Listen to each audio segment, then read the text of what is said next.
What's left for Oklahoma to go get in the transfer portal? Let's discuss that coming up next here on Locked On Sooners.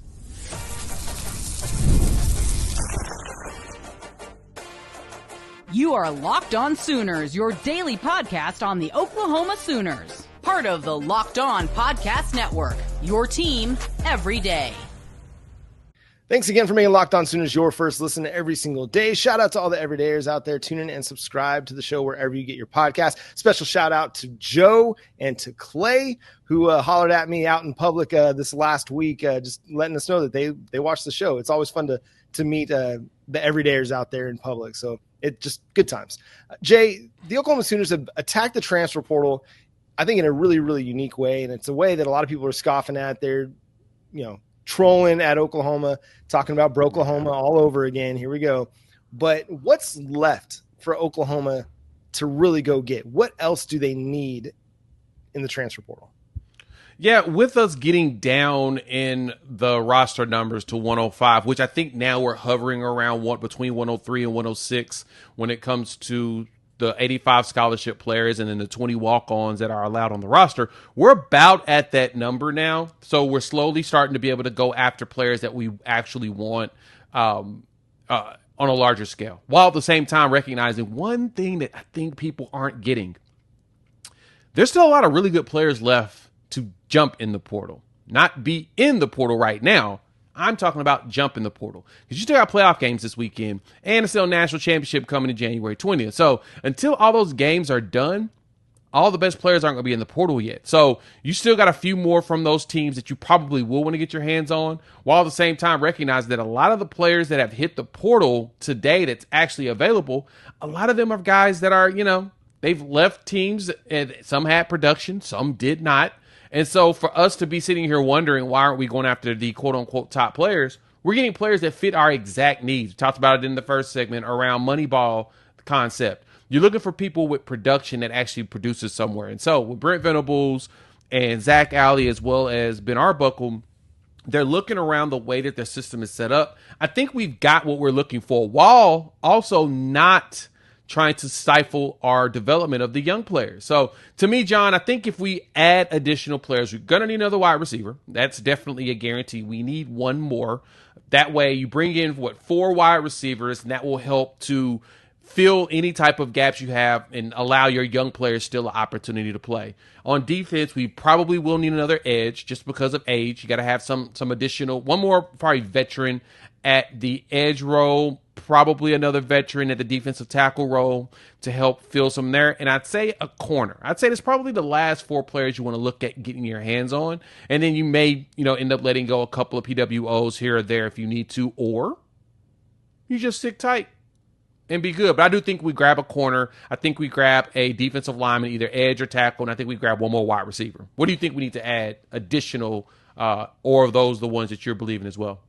I mean, for defensive line, the interior aspect, it all depends to me on what Dominic Williams decides to do. If Dominic Williams is staying one more year, I'm good at defensive tackle, to be honest, because I've got Dominic Williams, I've got Jaden Jackson that can both man the nose tackle spot. I've got David Stone and Grayson Halton that can man my 3 technique. I've also got Marcus Strong and Trent Wilson coming up behind those guys. So I feel pretty good with that rotation, especially that top 4. Obviously, you can never have enough interior defensive line depth and help. If there's a dude that's out there that can jump right in to the defensive tackle rotation, by all means, you can go at him. But if it's a guy that you're just looking to develop, maybe not. That's not where I'm looking to add a defensive tackle.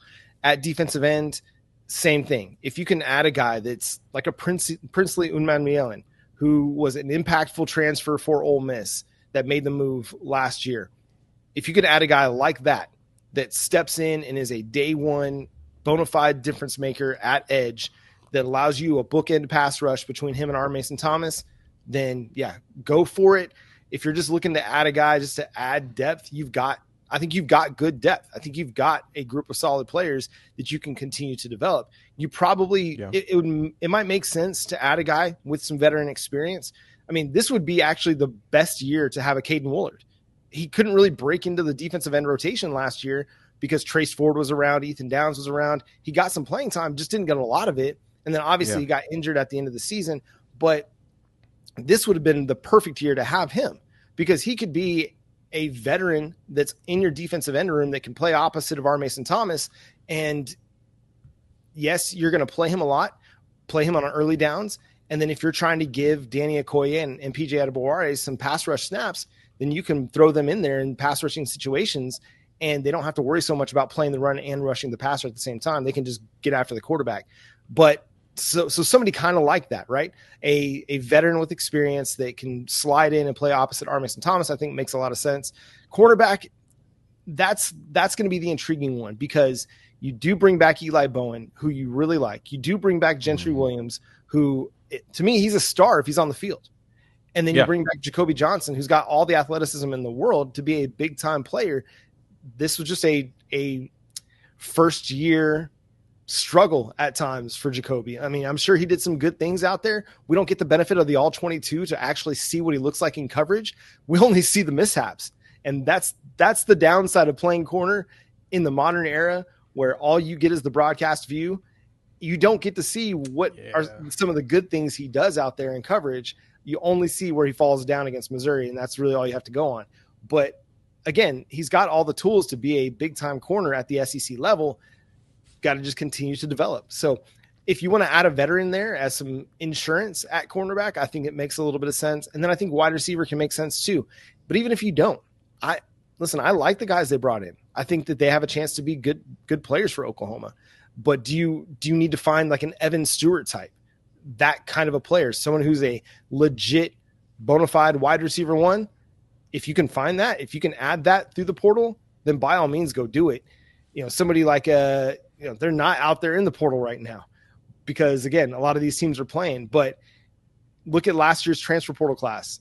It was full of those guys between Evan Stewart and Isaiah Bond. Like, if you can find one guy that is like, hey, he's our number one wide receiver the day he steps on campus, then yes, go get that guy.